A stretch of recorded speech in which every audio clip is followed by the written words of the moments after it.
Log Entry 47293. Commander Vex'thor of the Galactic Observation Fleet. Humans are. Concerning, I dictated into my personal log, watching the rotating space station through my ship's observation window. Their continued existence defies all logical probability matrices. The human space station, designation New Horizons, spun lazily against the backdrop of their home planet. My assignment was simple: observe and report any violations of Galactic Safety Protocol 7249B, commonly known as the Don't Do Anything Stupid Directive. 3 weeks into my mission, I had already filled 67 violation reports. Commander Lieutenant Blix burst onto the bridge, his antenna twitching wildly. The humans are. They're at it again. I suppressed a weary sigh. Define at it again, Lieutenant. Sir, their primary reactor core is showing signs of instability. But instead of following standard evacuation procedures, Blix's voice cracked. They're sending in maintenance crews. Typical human recklessness, I muttered, pulling up the station's internal feed on my view screen. Have they at least activated their emergency protocols? No, sir. Worse. Their chief engineer just said something that triggered multiple alarm protocols in our cultural database. My heart sank. What did they say, Lieutenant? She handed her beverage container to another crew member and said, and I quote, "Hold my drink. Watch this." Every officer on the bridge froze. Those 4 words had become infamous throughout the galaxy. The last time we heard them, a human pilot had managed to thread a cargo ship through an asteroid field backwards. While singing something called Sweet Home Alabama, "Get me the Galactic Council on the line," I ordered, already dreading the paperwork this would generate. And someone calculate the blast radius if that station goes critical. The communications officer raised a trembling hand. Sir, the council is still dealing with last week's incident. The one where a human diplomat said, "Hold my martini," before negotiating peace between 2 species that had been at war for 3 centuries. How did they even? I shook my head. Never mind. I don't want to know. Just keep recording. The council will want documentation for their humans or insane archive. Through the view screen, I watched as the human chief engineer, clad in nothing but standard work overalls, crawled into a maintenance shaft that our sensors indicated was rapidly approaching lethal temperature levels. She was whistling. Sir Blix asked nervously, "Should we intervene?" "Negative, Lieutenant. The last time we tried to save humans from themselves, they took it as a challenge. Remember the Venus terraforming incident?" The entire bridge crew shuddered. We still hadn't figured out how they managed that one. "All we can do now," I said, settling into my command chair, "is watch, record, and pray to the great cosmic algorithm that they don't accidentally break physics." Again, the reactor core's warning signals suddenly stabilized. Sir Blix exclaimed, They fixed it. Using nothing but a wrench and something they called duct tape. I began my next log entry note to future observers: when a human says, "Hold my drink," don't bother citing regulations. Just close your eyes and hope they don't rewrite too many laws of nature this time. The scariest part. They were just getting started. Log Entry 47294. Commander Vex'thor of the Galactic Observation Fleet. 6 hours after the reactor incident, I thought the worst had passed. I should have known better. Humans never let a good crisis go to waste. They just use it as a warm-up for an even bigger one. Commander Lieutenant Blix's voice had taken on that particular pitch it got when humans were about to do something monumentally inadvisable. Chief Engineer Rodriguez is approaching the malfunctioning garbage compactor in Sector 7. I pulled up the feed, already feeling my scales starting to itch. Alexandra Lex Rodriguez, the same engineer who had danced with reactor death earlier, was now studying a piece of equipment that, according to our scans, was about to compress several tons of space station refuse with enough force to punch through reinforced hull plating. "What's the evacuation status?" I demanded, knowing full well what the answer would be. "That's just it," Sir Blix replied, his antenna drooping. "They haven't started one." Engineer Rodriguez just walked up to the observation window, stared at the compactor for exactly 3.7 seconds, and said, and I'm quoting this directly from the audio feed, "That's not supposed to do that." Every alien officer on my bridge recognized those words. They were the human equivalent of a pre-catastrophe warning klaxon. "Get me station security on the line," I ordered. "Surely they have protocols for, sir." She just handed her coffee mug to Assistant Engineer Thompson and, "Oh no, don't tell me." "Yes, sir." "Hold my drink, this'll be fun." I watched in horror as Rodriguez pulled out her toolbox. The contents would have given any safety inspector an immediate nervous breakdown: half a roll of duct tape, 3 paper clips, something that looked suspiciously like a toaster spring, and what our database identified as a rubber chicken. Is she bypassing the safety protocols with a paperclip? Our engineering officer, Commander Zill, asked in fascinated horror. The rubber chicken appears to be serving as a makeshift pressure release valve, Blix added, his voice faint. Rodriguez, meanwhile, was humming something our cultural database identified as another one bites the dust while literally riding the garbage compactor like some sort of mechanical bull.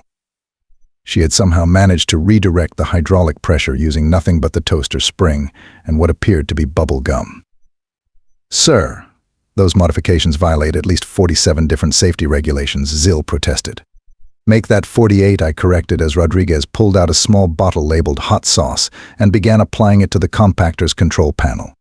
Though I'm honestly not sure which regulation covers using condiments as industrial lubricant.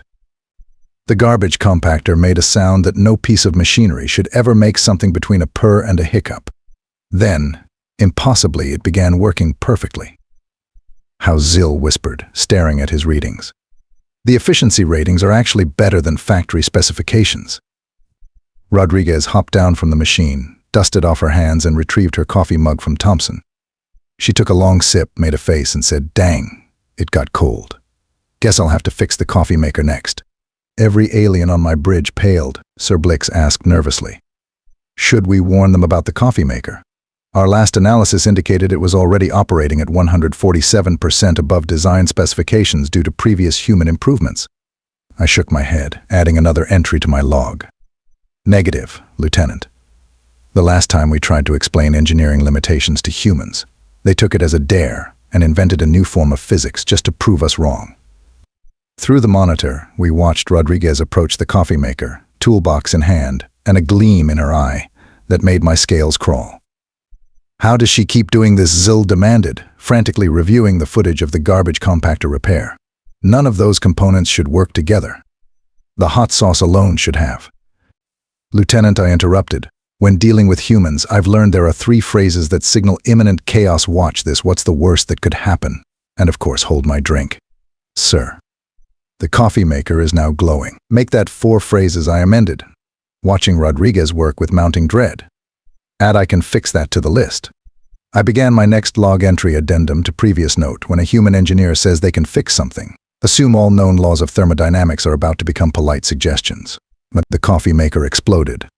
Somehow, it still made perfect coffee. We were not paid enough for this assignment. Log entry 47295. Commander Vex'thor of the Galactic Observation Fleet. The trade conference was supposed to be simple.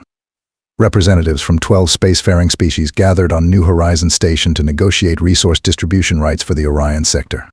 No weapons allowed, standard diplomatic protocols in effect, and absolutely no chance of anything going wrong. I should have known better. Sir Lieutenant Blix reported, his voice carrying that now familiar tone of impending disaster. Ambassador Kai Chen just entered the conference room with. Spit it out. Lieutenant, a thermal container of something called espresso, sir. And he's smiling. Every alien dignitary in the room tensed. Human smiles during diplomatic negotiations had been classified as threat level orange by the Galactic Council. Greetings, esteemed colleagues, Chen announced, setting his drink down. Before we begin, would anyone like to hear a joke about quantum physics? The Xylaxian ambassador's protective membrane began to pulse anxiously. The last time a human had told a physics joke, 3 scientific principles had to be renamed. I watched through the security feed as Chen orchestrated what could only be described as controlled chaos.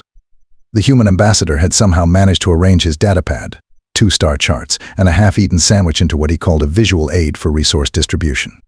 You see, Chen explained to the bewildered audience, using his sandwich to represent a contested mining sector. If we divide the asteroid belt like this, he took a bite, rearranging the remaining pieces. Everyone gets a fair share.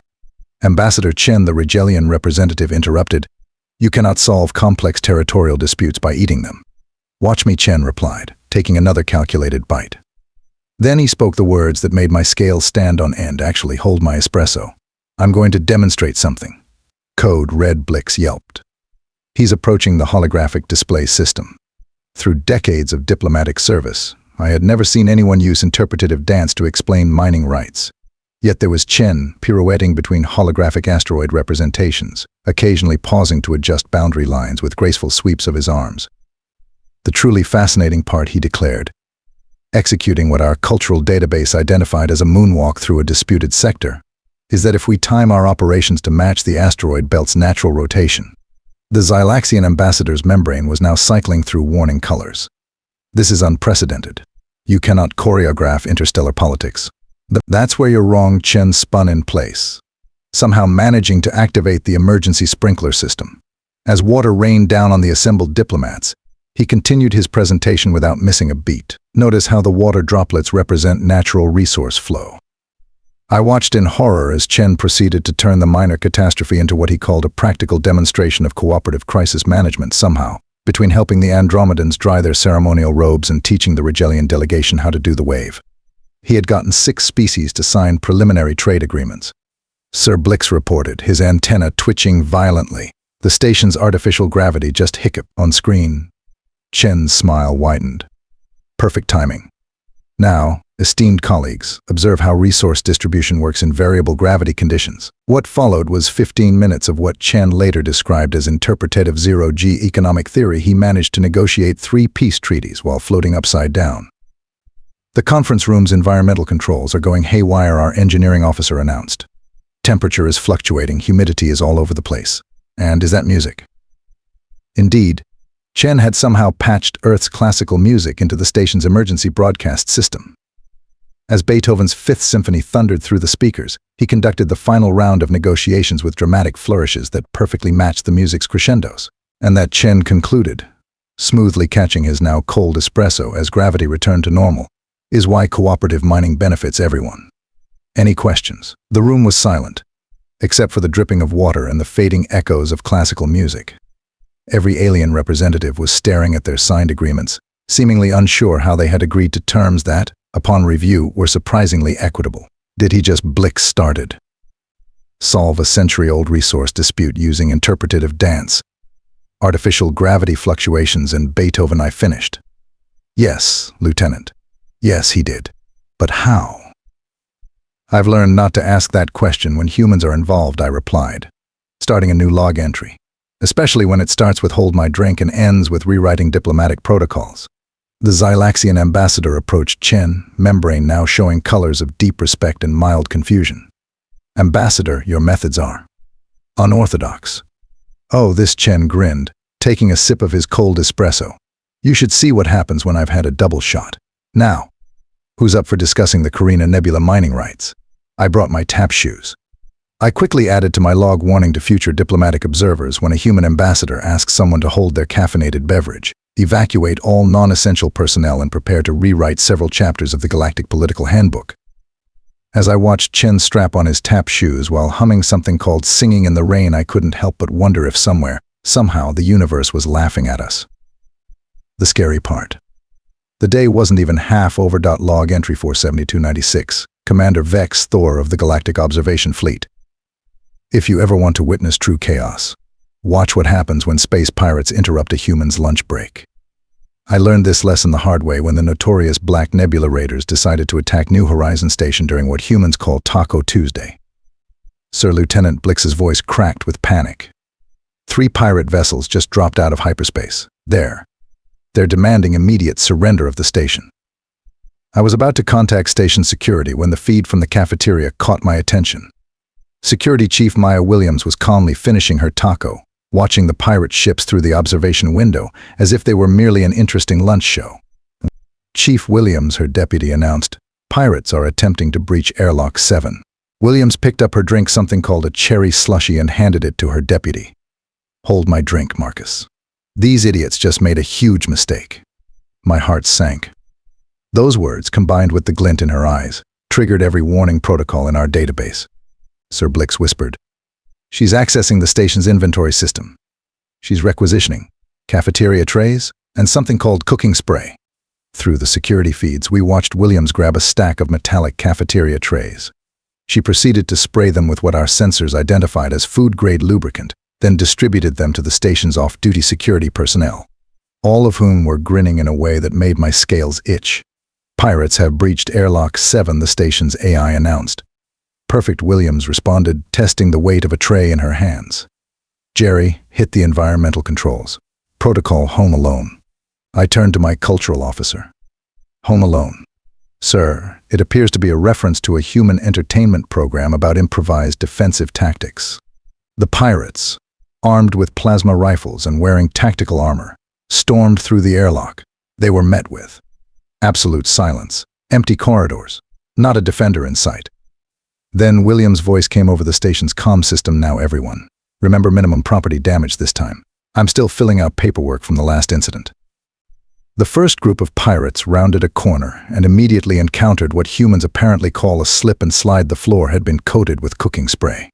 As they struggled to maintain balance, station personnel came sliding down the corridors on their cafeteria trays, using the reduced friction to achieve impressive speeds. Blix stared at his readouts in disbelief. Are they actually weaponizing lunch equipment? Indeed they were. Williams led the charge, surfing her tray like a professional athlete, wielding another tray as a shield. She clotheslined 2 pirates at knee height, sending them spinning into a perfectly positioned pile of foam padding that had, until recently, been cafeteria seat cushions. Sir. The humans are using the variable gravity controls by sections. The security feeds showed absolute mayhem. Pirates would enter a corridor only to find gravity reversed, sending them floating helplessly while humans in magnetic boots calmly walked on the ceiling to apprehend them. One section had gravity cycling every 3 seconds, turning the corridor into what Williams called a pirate paint mixer. They're herding the pirates toward the cafeteria, Blix reported. Of course they are, I sighed. That's where they keep the real weapons. The cafeteria staff had apparently been busy. The pirates found themselves facing a barricade made of tables, behind which stood cafeteria workers armed with. Were those condiment dispensers? Fire in the hole, shouted the head chef. And a barrage of high-pressure hot sauce streams hit the pirates' faceplates. While they were distracted, Williams' team surfed in on their trays from behind, armed with what appeared to be rolled-up food service nets. Sir, our tactical officer reported with a mix of horror and admiration. They're using the nets like gladiator weapons. The pirates are being gift-wrapped. Williams stood atop a cafeteria table, directing her forces like a conductor. Team A, tray surf to Section 4. Team B, deploy the banana peel perimeter. And someone please tell engineering to stop playing yakky sax over the station speakers. The pirate captain, who had finally fought his way to the cafeteria, raised his plasma rifle. This is ridiculous. We are the feared Black Nebula Raiders. And this, Williams replied, launching herself off the table on her tray, is Taco Tuesday. What followed was 3 minutes of what our combat analysts would later classify as freestyle cafeteria warfare. Williams surfed circles around the pirate captain, deflecting plasma shots with her spare tray while other defenders bombarded him with precisely aimed dinner rolls. The remaining pirates are retreating to their ships, Blix announced. Oh no, they're not, Williams grinned. Activating her comm. Engineering, activate external sprinklers. Let's show them why you don't mess with our lunch break. The retreating pirates found their ships covered in rapidly freezing sprinkler water, effectively grounding them. When it was over, 27 pirates sat bound with food service nets, covered in various condiments, looking shell-shocked as Williams retrieved her slushie from her deputy. Still cold, she noted with satisfaction. Best part about using cafeteria trays for combat, quick and efficient. Security chief, I called over the station comm. Unable to contain myself, that was the most unorthodox defense strategy I've ever witnessed. Please, she took a sip of her slushie. This was nothing. You should have seen what we did to last month's raiders with just a cookie sheet and some maple syrup. I added to my log note, when a human security chief hands off their beverage during an attack, do not attempt to apply standard combat doctrine. Also, recommend adding cafeteria trays to the list of restricted weapons in galactic security protocols. As cleanup crews began dealing with the aftermath, I heard Williams planning next week's security drill. Okay, team. Next time we'll practice with lunch napkins and rubber bands. Never know when we'll need a backup plan. I made a mental note to be very, very far away during that drill. Log entry 47297, Commander Vex'thor of the Galactic Observation Fleet. The Dracon invasion fleet appeared without warning, 15 warships surrounding New Horizon Station. As I prepared to intervene, I heard the words that made my scales turn pale. Hold my coffee, said station mechanic James Jimmy O'Connor. I've got an idea. So Lieutenant Blix's voice hit a new pitch of panic. O'Connor is approaching the modified coffee maker. The one Engineer Rodriguez upgraded last week. The Dracon commander's hologram appeared in the station's command center. Surrender now, humans. Our weapons are charged and— Yeah, hold that thought, O'Connor interrupted, tinkering with the coffee maker. Anyone want a latte before this kicks off? No, your loss. The Dracon commander blinked all four eyes. You dare ignore a battle fleet to make beverages? Not making beverages, Buddy O'Connor grinned, connecting the coffee maker to the station's power grid. I'm about to teach you why you never mess with a mechanic's coffee break. I watched in horror as O'Connor began what he called some light modifications. He had somehow integrated the coffee maker with the station's defense systems, 3 spare communication arrays, and what appeared to be a disco ball from last week's station party. Sir, our engineering officer reported, the coffee maker is drawing more power than the station's main reactor. That's impossible, I muttered. The energy requirements alone would. Jimmy Engineer Rodriguez's voice came over the comm. Need any help turning our coffee maker into a weapon of mass destruction? Nah, just keep the power flowing. And maybe grab some marshmallows. Trust me on this one. The Dracon commander was losing patience. You have 1 minute to surrender before we open fire. Perfect, O'Connor replied, making final adjustments. That's just enough time for this baby to reach optimal brewing temperature. Our sensors began registering impossible energy readings.